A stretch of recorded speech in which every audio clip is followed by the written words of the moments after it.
Well, judging from that tail wagging, I think Nellie is enjoying her chews. She's a 5-month-old soft-coated Wheaten Terrier.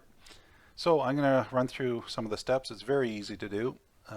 If you can get beef lung, that's kind of my first choice, and this is what I'm showing you here after 10 hours in the dehydrator at 170. Okay, you could do a little less time if you want, but you got to make sure that it's completely dry. It has a kind of a leathery consistency because it's kind of has air pockets inside, so it's you can bend it fairly well, and it's good and chewy for the dog. And this is what it looks like when it's in strips and random pieces. The other meats I use are a roast, so a sirloin tip or an outside round, whatever's on sale. You don't have to buy an expensive roast, and cut it in strips, and that's kind of what it looks like after about 9 or 10 hours at the same temperature.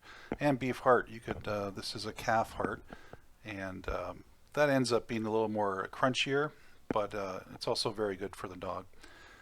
Lots of protein content. So here's what the lung looks like. It comes in in this case the butcher sliced it 1/2 inch thick for me in sheets, so I take out pieces and cut it up. And what I'm doing here is removing some of the cartilage, which makes up kind of the bottom of the trachea inside the lung.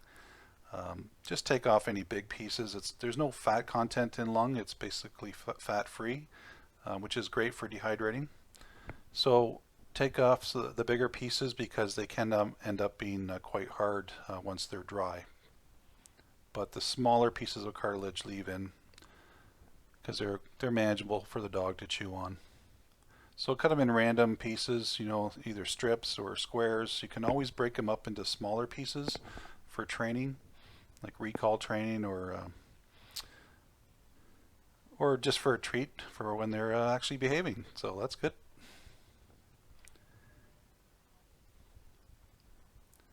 So here you can see that I've left some of the cartilage, the smaller kind of tubes on there. They'll dry out just nice.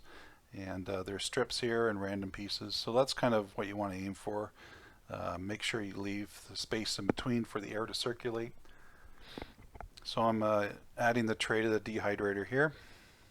Finish slicing. And again, this is about 5 pounds of beef lung. And I'm going to set it to 10 hours at 160 degrees. I found that's pretty much where you need to be for consistency for beef lung. For other meats, it's slightly longer, slightly less. You kind of have to check it towards the end, but minimum I would say 9 hours and then check it from there. So yeah, we set it to 10 hours, and then as I go along, I just, every couple hours I'll just check it. This is fairly early on, I think after 2 or 3 hours. I'm just showing you the kind of the before, because you'll see the size difference once it starts losing its water content, moisture content. It will, well, I'll show you here. You can see that it's reducing in size. Okay. But make sure they're not sticking together. They're just kind of everything's going fine, and just wait for that time to elapse. About 10 hours. Now, when you do beef roast or beef heart, I would partially freeze it to make it easier to slice. The reason I didn't do that with the beef lung is I had it fresh and I just wanted to make it right away instead of partially freeze it. It wasn't too hard to cut.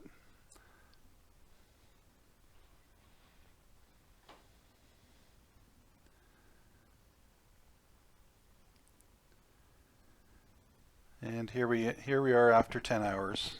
just showing you the end result.